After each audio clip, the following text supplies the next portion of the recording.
Hello, everyone, and welcome to the Within Range Coaching Podcast. I'm Ranger, a certified holistic success coach, and in this podcast, I break down the journey entrepreneurs face as they start their organizations, overcome roadblocks in their way, and create an impact that lasts. We talk with entrepreneurs, nonprofit leaders, and purpose-driven community members just like you. Together, we learn how to grow our impact and develop ourselves as the people behind the mission. My intention is to help more people. And remember, if you're curious about expanding your impact, growing a community, or defining your mission, vision, or values, we can chat off the record. You can find my info in the show notes or at my website, withinrangecoaching.com. We're also looking to build our sponsor community with organizations and individuals who align with our values of fearless innovation, social responsibility, and courageous candor. If you're interested in helping us highlight individuals doing great work in the world and share these values, reach out to me directly at ranger@withinrangecoaching.com. I know you're just as eager to get started as I am, so let's jump right in.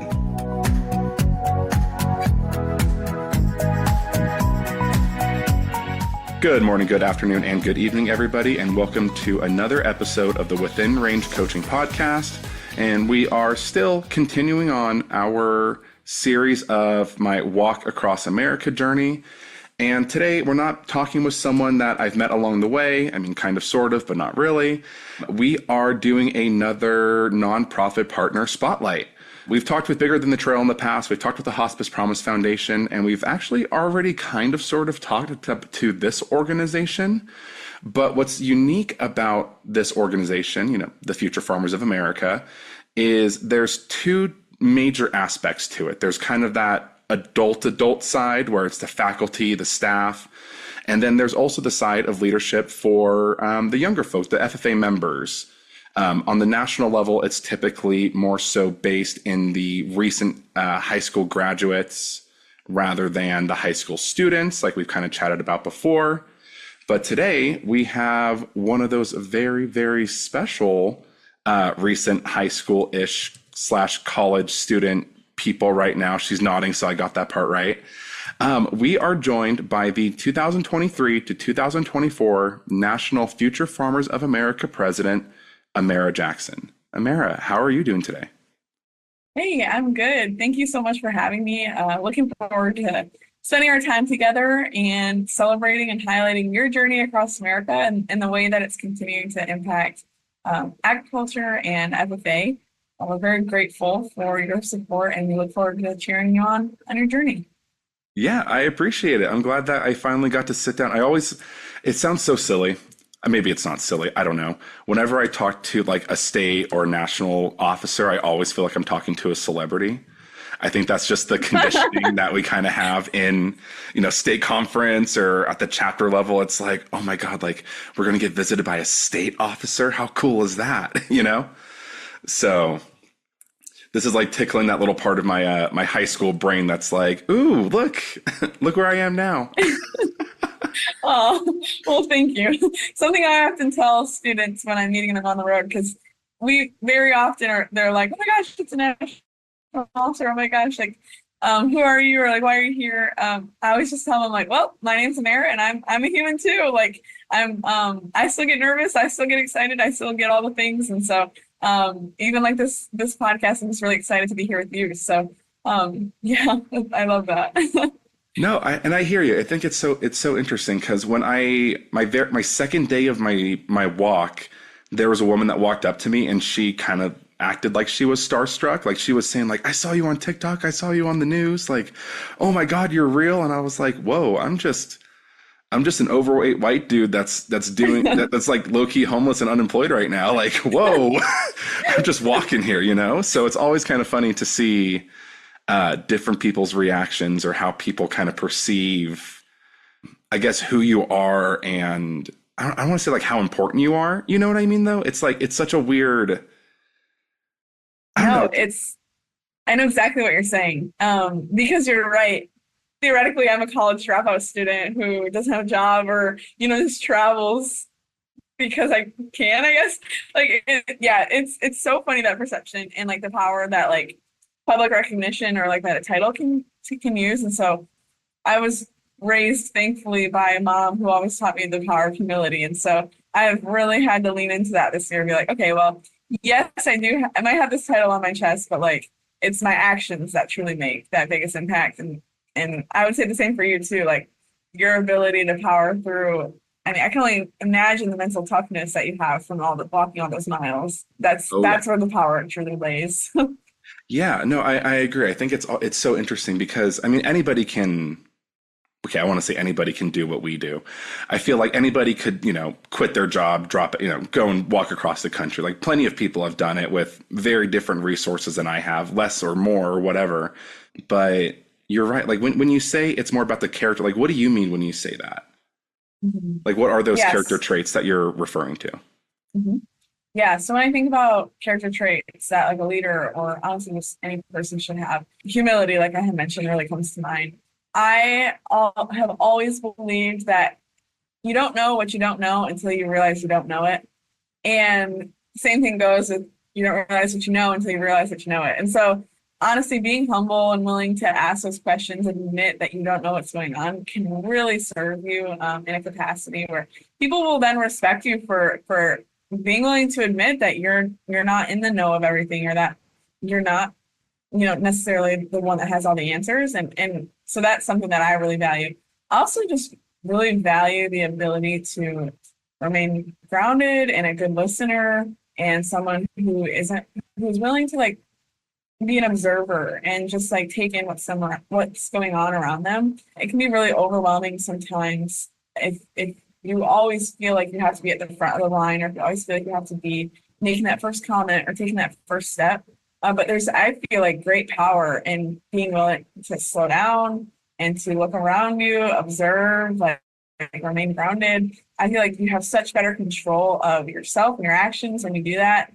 Whereas if you always feel like you're running that race, like you're going to eventually lose control and your feet are going to move faster than your body and then you're going to crash and burn. And so I feel like those traits of just, being able to remain humble and grounded and observant are just so important when it comes to leadership, especially when people around you are like, oh my gosh, you're X and X person, or oh my goodness, like who are you? What are you doing now? Or were you traveling? Like to them, it's very fresh and new. And to me, like, yeah, this is the life I live and this is how I have to remain consistent is through these character traits. Yeah, and there's a few things there that I kind of want to highlight. It sounds like a lot of it, really, a lot of that really resonates with me because as a professional coach, a lot of what I do is listen and reflect and be Mhm. extremely present with people. I Yeah. mean, at my little closet desk at home, every time I was on coaching calls, I always had the coaching state in front of me, and it was to be present and to be curious. Because kind of like you're saying, if you start making assumptions or you start acting like you know everything, who is that really serving? Like, it's not serving yourself. It's not serving the person in front of you. It's really truly taking what people are saying and finding what's deeper, what's underneath that, seeing what's really going on. Because that's really when you learn the most is when you, I don't know, just pay attention. Yeah. Yeah. Yeah. Um, This year, like as I've traveled about almost 5,000 miles just in 2024, just all across the country. And I've realized that like it can be so easy to have hundreds of people around you and to not know a single person. But it also can be really easy to have hundreds of people around you and have made a bunch of connections and a bunch of friends. And it's like that intentional decision in your mind of like, okay, will I sit here and listen and take in and observe what's going on around here?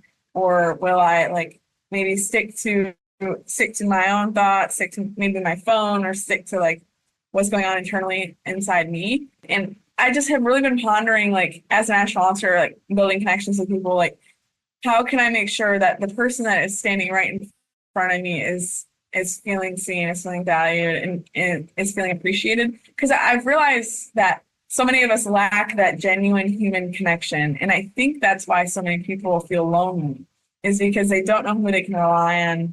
They don't know who they can call to. And they'll be in a room full of so many people, but not even, they'll feel alone. And so like there's so much importance in being able to build that human connection and make people feel like they're part of that string, like they're a part of something bigger than themselves. Because then we feel less alone and we feel like we can maybe be a part of something good too. And then my hope is that that trickle would continue. Yeah, kind of like if I can help this person feel seen, maybe they can help someone else feel Yeah. seen and then help someone else. And I guess that's really a big part of I don't know, my intention with the podcast overall is to help more people help more people. Yeah. So it's always like, that's always at the I love forefront of that. my mind is like, okay, I can help this person, but is there any way that I can serve them beyond that? Beyond just that initial, I don't know, hand or assistance or whatever. Mhm. And I kind of want to circle back to something you just said a second ago, where you mentioned that genuine human connection, that's something that people are lacking. I see that almost every single day with my walk. I bet. Oh my word, I I've bet. It's not every day that this happens, but I would probably say like roughly once a week or so when somebody pulls over to talk to me. People have told me the craziest things on the side of a highway. And I feel like crazy maybe may not be the right word, but it's just so, I guess, like personal and deep, whether it's, struggles with mental illness or mental health, I don't know, relationships or this or that. It's like when you're really able to be present and curious with them and like show that genuine care for a stranger, like people just like that's what people really need. And I think that's And like something that, people, yeah, people can feel it. And I think that's why, like in your instance, they just like open up because they're like, oh my gosh, like someone finally sees me or finally understands. Like that happens a lot with students on my end. It's like they'll like finally feel valued for something, and then they're like, oh, and by the way, like this is something that like happened, and I'm like, oh, okay, like I'm here to support you. But yeah, wow, that wow. I'm sure like that happens, and then like you continue walking, and like, do you just like think about it, or like what does that like look like for you? oh geez, you're flipping the script on this one. I think it's so interesting. I mean, usually after something like that happens, I call one of my friends and I'm like, Uh-huh. dude, this, they kind of like talk me through it almost like nothing to the point that I've been extremely concerned for their safety has happened, but I have given Yeah. out some bigger than the trail cards Uh-huh. because they have like their little, I guess their QR code for the, free therapy and mental health support. So I'm Mhm. very thankful that I had those on hand to kind of pass out to them. Yeah. But typically it's one of those things. It's very much like I think, who did I talk to about this? Somebody recently about the starfish story. Have you heard of that? I haven't. Okay, so basically it's there is, I guess the person, whoever it is on the beach, doesn't matter. There's a little girl on the beach and she's like dancing around and she's picking up starfish and throwing them back in the ocean. The beach is just covered in starfish. And an old man walks up and says, what are you doing? And she's like, oh, I'm saving the starfish. And she picks another one up and throws it into the ocean. And he goes, well, there's so many of them. Like, what difference does it make? Like, you're just one person. Like, you're not going to save them all. Mhm. And she picks up another one and says, well, it makes a difference to this one, and throws it back in the ocean. Oh my gosh, I'm writing this So down. yeah, I'll send you, I'll put it in the show notes or something too. But no, I mean, I heard that, I don't know, I heard that like 5 or 6 years ago and I was like, oh my God, I love it. And that's very much what it is, right? Is you can't help everybody. You can't help anybody 100%, but maybe just that 1% to get them over the edge to help themselves, to take action. And I guess in that case, usually the barrier to entry for therapy and stuff is the cost. So I'm kind of like, okay, maybe this conversation, maybe this resource, maybe this will be what kind of helps them like move forward. So I guess at the end of the day, it's like, okay, I did everything I could in that 10-minute conversation on the side of the highway. So you kind of have to let go and like, let the universe or whatever kind of take hold from there. So that's kind of how I deal with that and kind of, I don't know, placate it in my mind. That's awesome. That's yeah, just super curious. That's awesome. Hey listeners, we're taking a quick break to give a special shout out to our friends and episode sponsor over at DK Dorpers.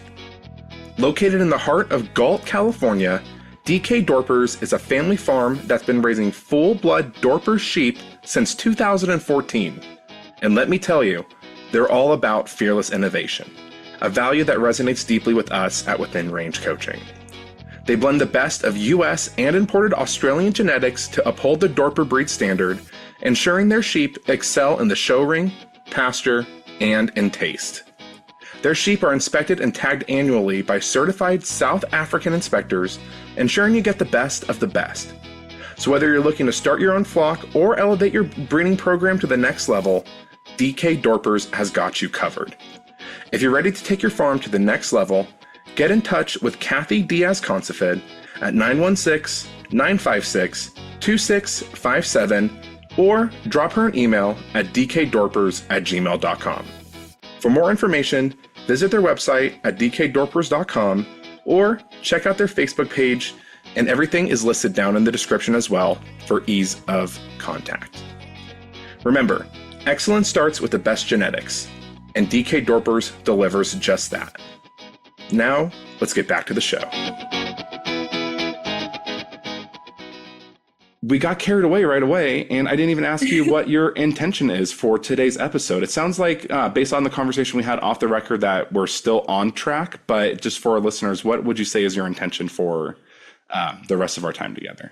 Yeah, looking forward to chatting with you about obviously your walk, but your walk is having a huge impact on the National FFA Organization. And so wanting to chit chat a little bit about that. For your listeners, if they don't know, his walk is impacting our students. In our organization, we have almost 1 million FFA members all across the country and the U.S., Virgin Islands, and Puerto Rico. And something about FFA is our students engage in work-based learning, also known as supervised agriculture experiences. And sometimes when students are trying to begin this work-based learning project, there can be a financial barrier. And so with his walk, with his commitment, he is helping our students receive SAE grants, which essentially provides students with financial support to create a project. It could be anything from research to having a livestock animal to show at the fair, to starting a business themselves. And so these students who are our future leaders of tomorrow are receiving such great support from the good work that he's doing here. So looking forward to highlighting that and talking a little bit about our students and sharing their stories and the experiences that they're receiving by being an FFA member. Perfect. Yeah. So mostly talking about the good work that I'm doing. I love it. And no, so it's true. Yeah. And I'd love to hear some stories from you about the SAE grants and just to kind of share why I'm picking FFA. I mean, well, I have my FFA ring right here, like my class ring, and like I was in it all 4 years. It's super impactful for me, super cute, super wholesome, right? But really the reason that I picked the SAE grants in particular is because I had a few friends in high school or people that I met from other chapters, or even just as an alumni hearing stories, that there's kids that definitely should have gone and gotten their state degrees or their American degrees, and they just couldn't afford to get started.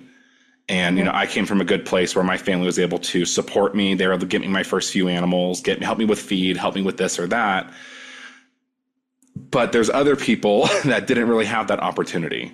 And I don't know, I feel like FFA was extremely influential for me and them still, but I feel like it would have helped them get the recognition that I thought that they really deserved for the work that they were putting in. So if you kind of want to take it away and share a couple stories of kiddos that have received that grants and where they've gone, I think that would be extremely impactful and useful. For sure. So one story that I love to share, just because I find it so unique and so niche, is there was a student who was grew up raising and showing livestock, sheep in particular, and she loved that, but she saw a need within her community and within her state that there wasn't a good practice to pregnancy check the female sheep, or also known as ewes, on people's farms. And so within her community, sheep production was something that a lot of families did. And so she, through an SAE grant, she had applied, received financial support. She now can ultrasound and pregnancy check these ewe lambs. And so she travels all across the state, checking for pregnancy checks within these animals. She has all the equipment needed, the safety standards, the hygiene standards, like all of it. She was able to purchase and basically get everything that she needed because of the financial support from the SAE grant. and the equipment to do an ultrasound, I'll sit here and think like, my gosh, that has to be so expensive. So I'm so thankful that she was able to receive that. And then she was able to continue on with that. She got her American FFA degree, and now she's working in the agriculture industry and still continuing to support our community in what might seem like a niche way, but to those agriculturalists is so important for the livelihood of their production. And so it's so fascinating to see how a 15-year-old girl could someday be 21 now and still continuing on just because of that lump of money that she received as an FFA member. It's incredible. And there's stories like that all across the country. I know of other students who didn't grow up in rural America, but were in urban America, and received that funding to begin research projects in high school labs.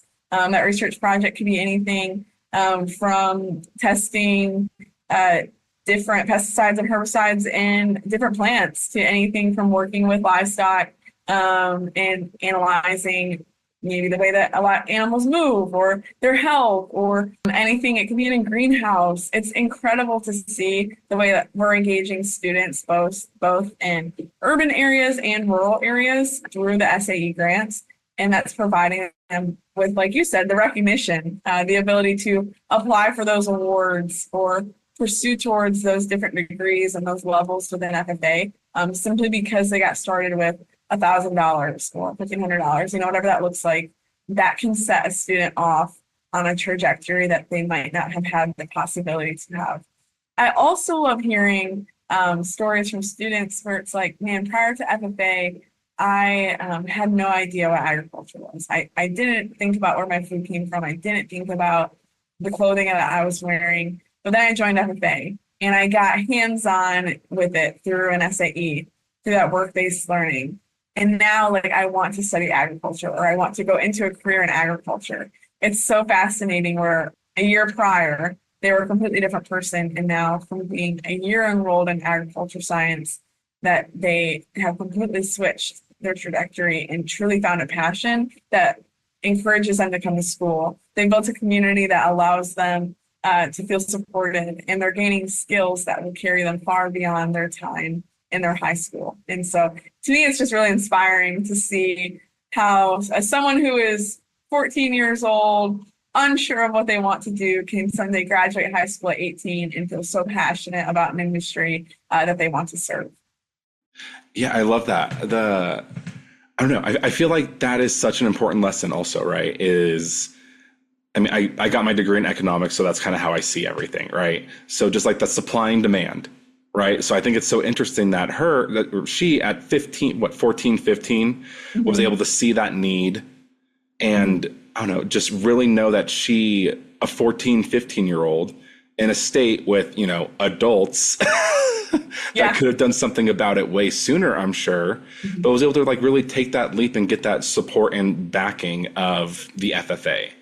And let me know what you think about this statement. But one of the greatest things that I have always appreciated about FFA is that it's an extremely safe place to fail. Yep. That even if you go out, you try, and it just all blows up in your face, now what? It's not like you're, on the streets, right? Like she could have done that. It could have gone haywire. But she still would have been able to learn something from it. It still would have been useful in some way. But knowing that the worst case scenario isn't, being homeless and unemployed in the middle of the US somewhere, I guess, I don't know, that she can take that risk and take that backing. So what have you seen in terms of, that risk mitigation of taking a chance with FFA for students? How have you seen that come into play? Yeah, I actually have to think of just yesterday here. I'm currently in Alabama. I was here for their state FFA convention. And each year at a state convention, they will elect a new set of state FFA officers. So they'll, serve all across their state, travel, meet with their students. And so anyway, during the final session, that new team is always elected. And usually that group of students have spent the whole week interviewing going through multiple rounds, trying to be a next, say, FFA officer. And so this leads us to yesterday morning. 12 girls were running to be selected. 6 people get selected to serve the Alabama FFA State Association. So they knew that it was a 50-50% chance of whether they got elected. And they knew that when they left that holding room, that 6 people were going to return and 6 people won.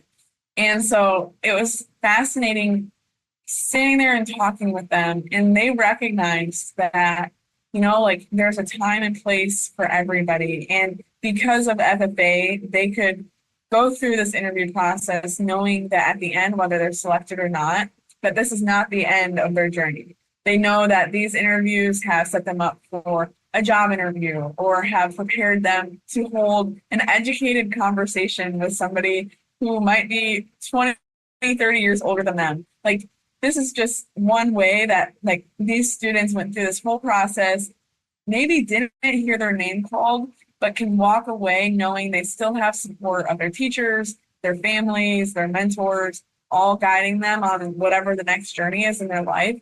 And it's like that for students at any level with an FFA. I see it all the time when students are competing for contests. Maybe they've prepared a speech or they're about to go debate ag issues, whatever that is. There's always a crowd of people following in behind them into that competition room because they're cheering them on, they're proud of them, maybe they've coached them, they believe in them. And that's what I truly love about FFA is people believe in people. And I've realized that our student membership would not be growing as fast and as large as it is if we didn't have that culture of belonging and that culture of support. Students do feel like it's an okay place to fail, and they do feel like it's a good place to succeed, and they see both sides of it, and they benefit from both sides of it.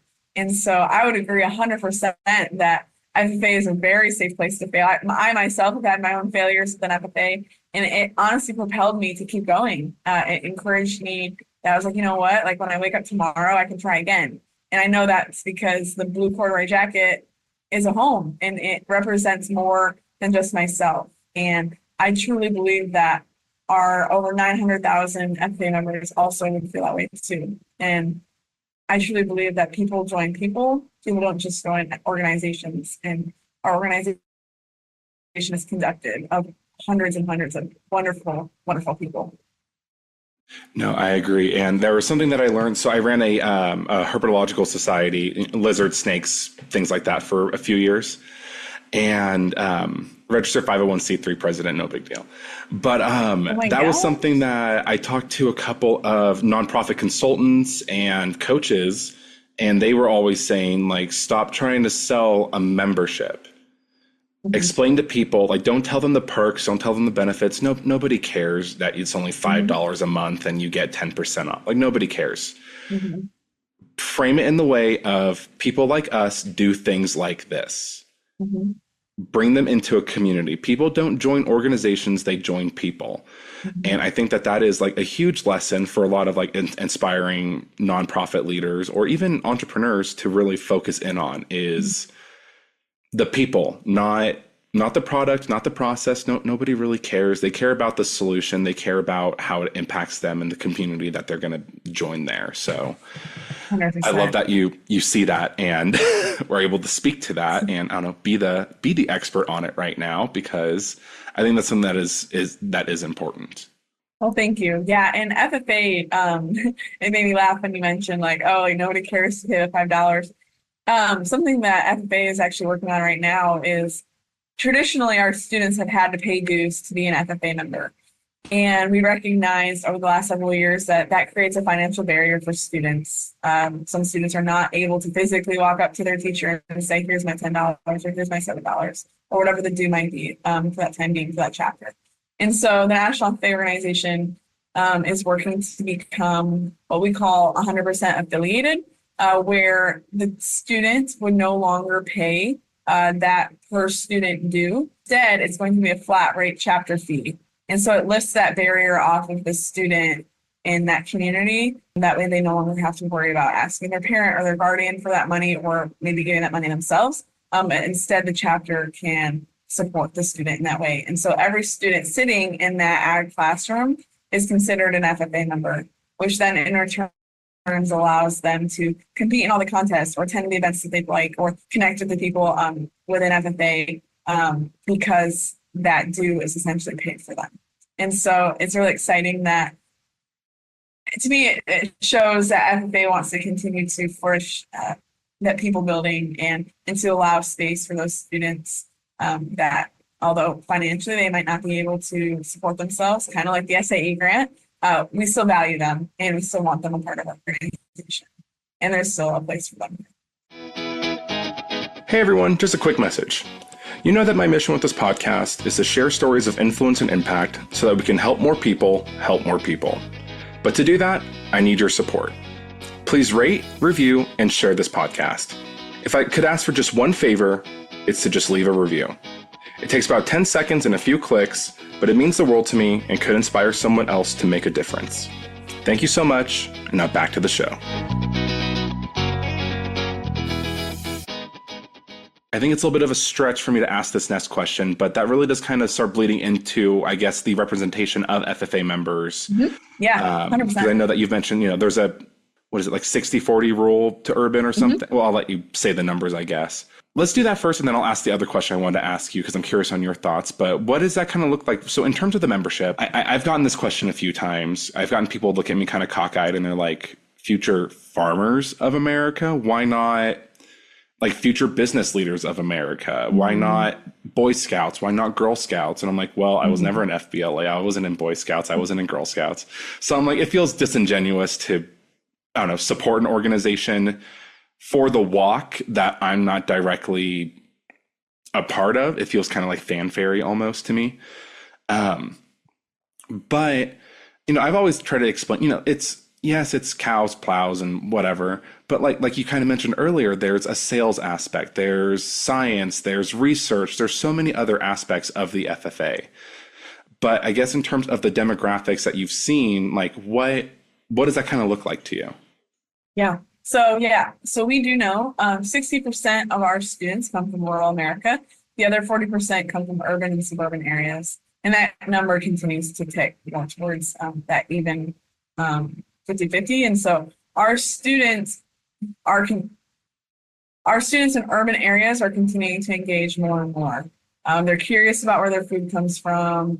They're curious about the cotton that's in their clothing. But also our students in rural America, we recognize that as an economy, there's not as many young students coming from traditional quote unquote production agriculture. And so we need representation both in rural and urban areas because they're consumers of agricultural products just like anybody else is. And so although FFA might have previously been known as Future Farmers of America, FFA students are becoming lawyers, they're becoming teachers, they're becoming research specialists, they're becoming your next high school principal, they're becoming podcasters, they're becoming business owners, they're becoming everything and anything. And I think that's the key with FFA that sometimes people miss is, like you mentioned, like it might sound like they're all farmers or like all of our students are only going to return to agriculture. But our hope is that even if our student doesn't return to agriculture, it's that they become an educated consumer. That when they walk into that grocery store, that they're aware of what it means to read a label of GMO versus non-GMO. Or that they understand what it means when there's milk and it says non-antibiotic, or any of those components that relate to the agriculture industry, they're educated on. And that education can then trickle down someday. If they build a family and have children, they can educate their children on it. And so it's a ripple effect that the FFA organization has. And it's not just for students who are in rural production agriculture. Yes, it was started by 33 farm boys who saw value in rural America. That is where our heritage lays.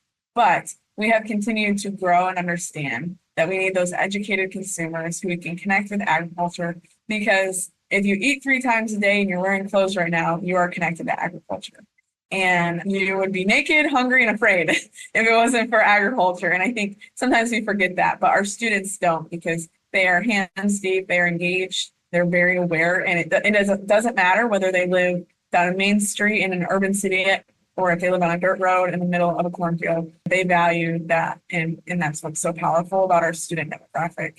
Yeah, and that's I guess on the business side of it too, right? Is what I've always heard is niche down. Find a niche, get specific on the problem, the people, the community, whatever you solve. And just in, from my experience in FFA and seeing where the organization is going, that's exactly what is happening. Is start off very niche, farmers, this and that, livestock, farming, plants, etc. And now it very much is starting to broaden out because we were able to get such a, I don't know, like deeply rooted in the community in these areas to say, okay, this is specifically the people that we serve. Great. We've gotten this down pretty damn good. Now, how can we serve more people? How can we broaden? It's, what is it? Go deep and then go wide?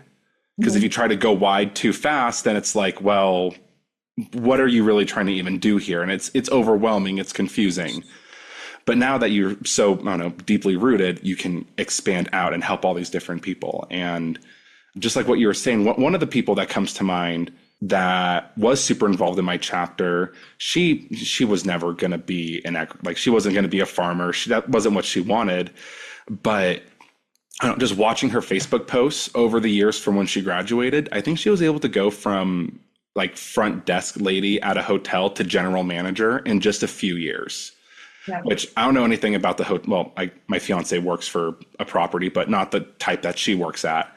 So I was like, I feel like there has to be some kind of connection on, those skills that she learned that were so specific to farming and FFA and agriculture that she was able to take and broaden out. And I think that's the most important thing for me is taking skills from anywhere and applying it elsewhere. I think that's a skill in and of itself. Yeah, and FFA does such a good job at preparing our students to think about life outside of the classroom. At the end of our vision statement, it says premier leadership, personal growth, and career success. And so we really value that students who are in the classroom, as they're engaging with that work-based learning, as they're developing their leadership skills, that they're thinking in terms of like, okay, how will this serve me when I'm no longer sitting in this high school classroom? What jobs or what careers are there available for me? Because something that I was raised in agriculture and I didn't realize until I took my agri-science education class, and that was an FFA member, that there was so many careers in agriculture far beyond farming.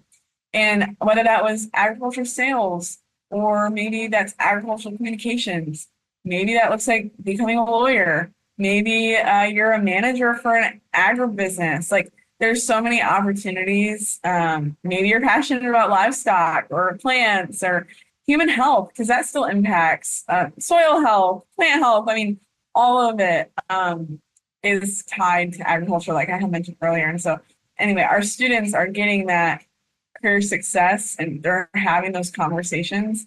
And like your friend, it's preparing them for a career in and out of agriculture because you're prepared with those skills and that critical thinking mindset. And it's just, I love watching students realize their potential. And then by the time they graduate, they're like, wow, my freshman version of myself never could have imagined that I'd be here because of an organization called FFA. No, I think it's so funny. Even there, it's like the butterfly effect, kind of. It's like, wow, who would have known that me signing up for this class because I didn't want to take regular biology. Yep. Gonna happens all the time. Yeah, gonna end me up, I don't know, in the middle of Texas in the 100-degree heat for some reason. So it's so interesting. Okay, so there's a couple questions that I've been asked a lot on my journey. One's a question I've been asked a lot. One is something I've been thinking about a lot. And the first question that was asked a lot is, have you noticed a difference in the people that you've met state by state, county by county, zip code by zip code? Because I don't know, I feel like I'm just finally getting out of the South. Well, I don't want to say finally, but I'm getting out of the South right now. I'm going to kind of like the Southwest, New Mexico, Arizona, California area. But I'm curious, before I answer that for myself, I'm curious on your thoughts of traveling to all these different state conventions and seeing people in different regards. Yeah. I would say the biggest thing that I've recognized is the differences in cultures. That would probably be what separates people. But ironically, because I'm constantly meeting with FFA members and agriculture teachers and those involved in agriculture, in our community, in our industry, we all have very similar values of hard work, of high integrity, of learning. And so that almost draws us all together. And no matter where I go, it almost feels like a sense of home because of those shared values. But when I'm in a state like Alaska and then I come to Texas, their cultures are different. But I've learned that on the road that there's so many ways people can live their life, and none of it is necessarily wrong. I mean, obviously morally there's, can be things like none of it, like from day to day, none of it is wrong. Like we all just value things and prioritize things. And I have just really loved seeing how someone might choose to spend their day or what's really important to them. Or like for a student standpoint, you get one student who is all in on sports, and then you get another student who will travel every single weekend to a cattle show, just based on the different values that they have or the different priorities in that time being. And so I don't know, I've been fascinated by the similarity in values despite the distance between, but also the ability to spend your time differently, and still have some of these values align, even though it's in different tasks. But I'm curious to hear your perspective as well. Yeah. So no, I think that's interesting. That's always so, because yeah, I feel like for you, you're jumping across the nation a lot more than I Mhm. am. Mine's pretty much a straight line, right? Uh-huh. And that's kind of what I was thinking along the lines of what you're going to say is, well, you're meeting with FFA members, Uh-huh. like, A niche community, it's a yeah. very niche community. It's very similar, but I was Mhm. curious about like what those differences were. So like it's kind of what I figured, but I thank you for sharing that. Mhm. On my perspective, what I've kind of been saying is that I feel like everybody so far has been the same sentence, but a different font. That's so good. That's such a good way to put that. Yeah. And I talked to a couple other guys when I met up with them in Oklahoma City that walked across the country, and they were like, yeah, no, dude, I feel the same way. Like that's very much what it was for us too. And um, I think a lot of it is just that the people that have stopped to talk to me or stopped to help me, like it's that same thing, right? Like they have similar values. Like they're curious, they're trying to understand what's going on, they're open. And the people that invited me into their house, like, inviting this strange, again, homeless, unemployed guy into their house, I'm staying in spare bedrooms. Some people let me stay in their kids' room and they've moved them to, their other kids' room, so it's like, Okay.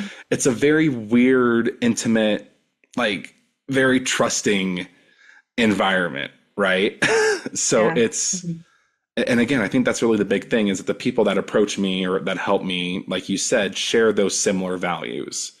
So it's kind of funny, like no matter what you do, as long as you're being authentic, and let me know, I don't know how authentic you feel about all that, but as long as you're authentic, you'll find people that are authentically similar as well. Yes, 100%. That'll like navigate and like they'll pull towards you and you'll pull towards them.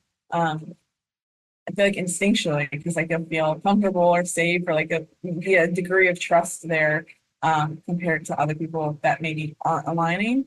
And I would 100% agree with that.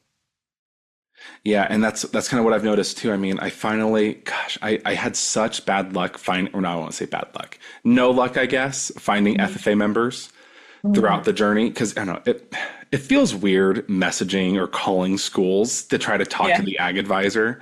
Like Uh-huh. that's a little bit like, are you a parent? No. Are you a student?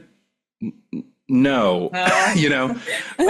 But I finally met up with a family in Oklahoma City, or not Oklahoma City, just outside of Oklahoma City.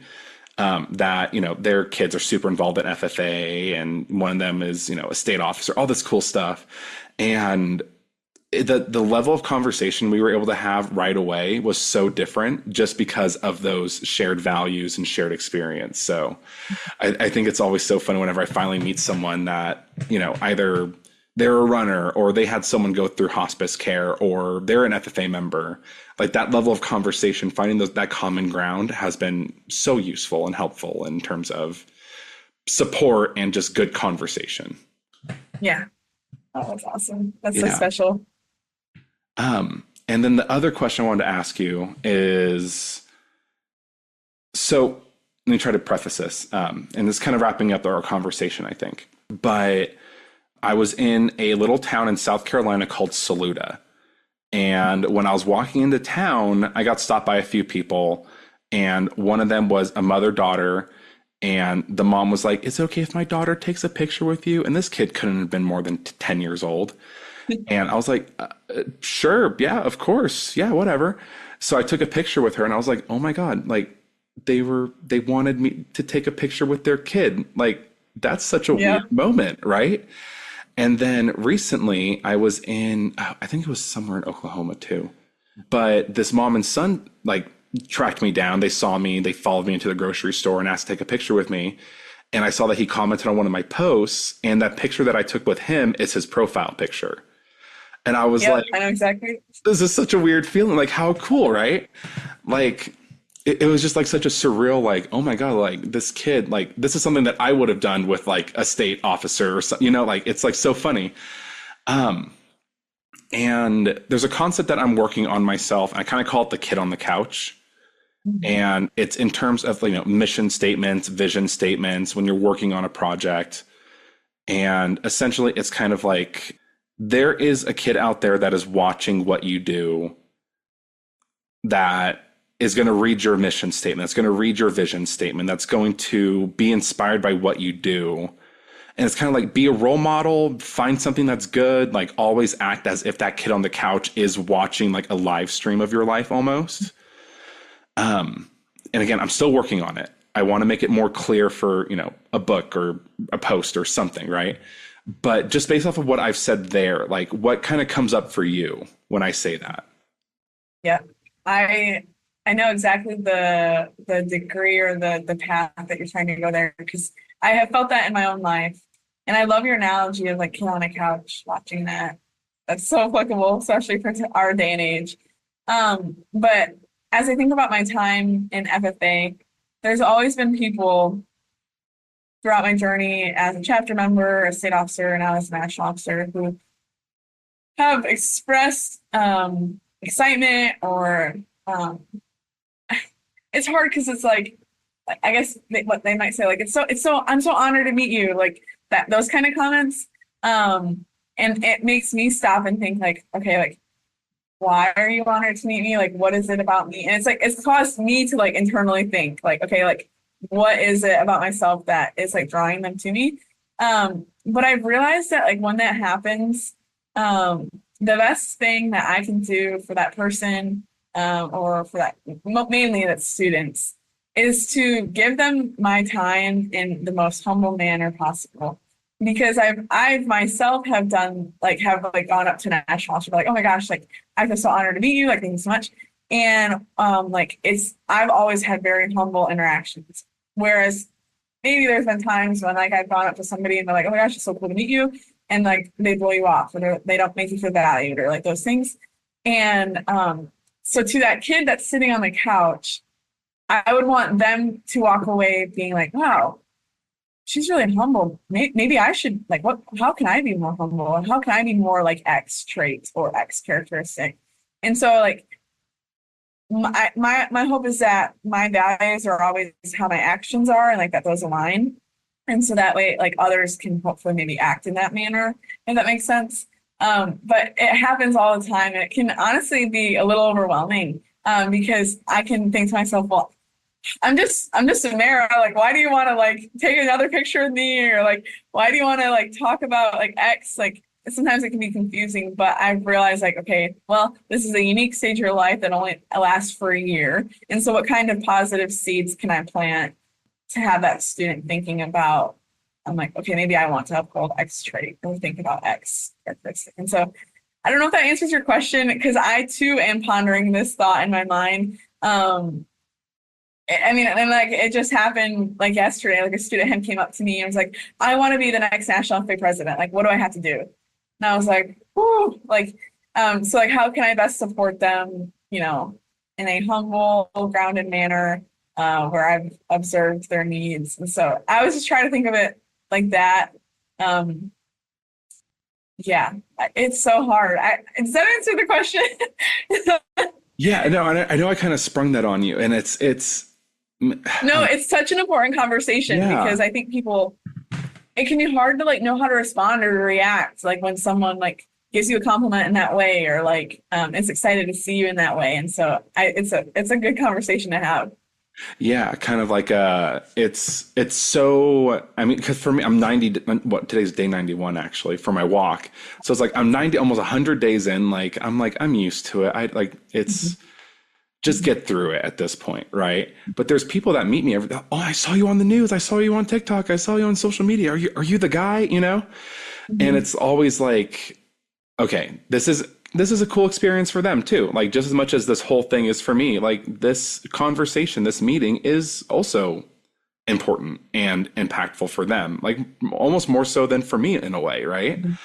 Yeah, I had a mentor tell me once, and this has helped me a lot too. And I just remembered it. They said it could be your 1000th time like meeting a student or giving a workshop or giving a keynote speech, but it's their first time. And so how can you make it the most impactful way for them? And that I just remembered that. And that really that is something that I think about a lot. It's like, okay, well, I might be tired or overwhelmed right now, but it's their first time or possibly their only time interacting with a national FFA officer or their only time interacting with somebody who's walking all across the country. And like, yeah. And so I try Yeah. to remember that too from a humility standpoint. Okay, so I can't remember who it was. It was like it's there. Okay, I'm like stumbling all over myself. There's a business creator that I watch, Alex Hormozy, and he tells this story. And I think it's Michael Jordan, but Michael Jordan, I guess, was asked in an interview like why he never sits the bench or why he always tries his best. And he was like, "There's a dad that was able to scrape together enough money to bring him and his son to this game. It's going to be the only chance that they ever get to go to a game like this.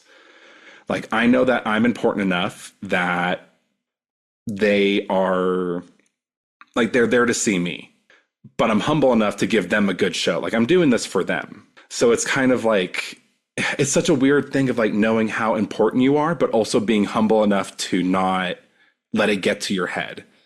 So I think Yes, you just hit the nail on the yeah. head. Yeah, God, Yep. I'm gonna have to find that story and link it in the show notes because I'm butchering it, but I think that gets the game. I guess that explains the game then, right? Of what it is Yeah, that you're trying to do is knowing how exactly important it is it. for them, but being humble enough to, I guess, still show up. 100%. Because you don't want to shoot yourself short because like what you're doing is really impactful and it is Yeah, for you, it's a once in a lifetime opportunity. But at the same time, you don't want to run people over in the mist. So like that's exactly it. Yep, we did it. We got it. we Awesome. did it. Well, I'd probably say that's a good point to wrap up. Is there anything else that you want to tell the people of the internet before we hop off? Um, yeah, if someone's not familiar with the FFA, I encourage you to go to ffa.org and just scroll through our website, learn about what our students are doing. Also, we're very active on Instagram, Facebook, those good things. Always love sharing the message of agriculture and agriculture education. So love to connect if you ever have any more questions. But again, thank you for having me. Best of luck on your journey. It's going to be an incredible rest of the way. Hopefully you can stay cool kind of as you go through the Southwest and wishing you safe, healthy, and happy travels. Perfect. Thank you. I appreciate it. Stay cool is going to be my mantra the next couple of months.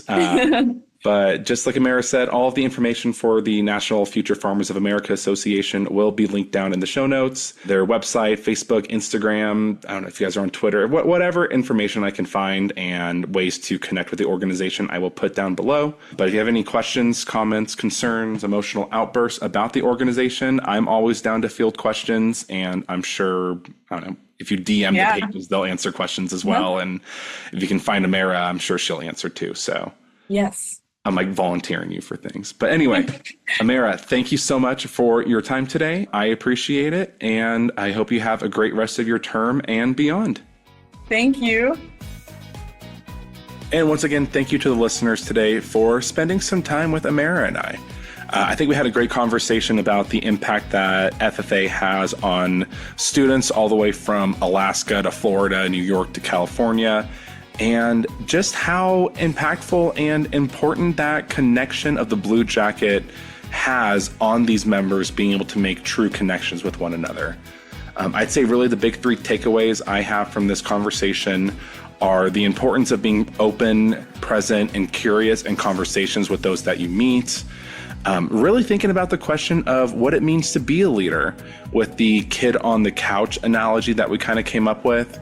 And just really understanding that when it comes to building an organization, there's a few key factors, and I'd really say it's about really digging your roots down deep and being niche and understanding the problem that you solve, the community that you serve, and then over time, being open to the possibility of opening it up to others. And I think that's something that the FFA has done really well and will continue to do well moving forward. But once again, if you'd like to learn more about the FFA and the impact that they have, how you can support, please go ahead and look in the show notes below. I will link their website, social media, and everything down there. And if you'd like to donate to my Walk Across America fundraiser, the link is down there as well. And I would appreciate any support you can give, whether it's monetarily, whether it's sharing, commenting, helping with the algorithm, really just promoting the good work that these organizations do. But as always, remember to have fun, stay safe, be yourself, and I'll see you guys again next week.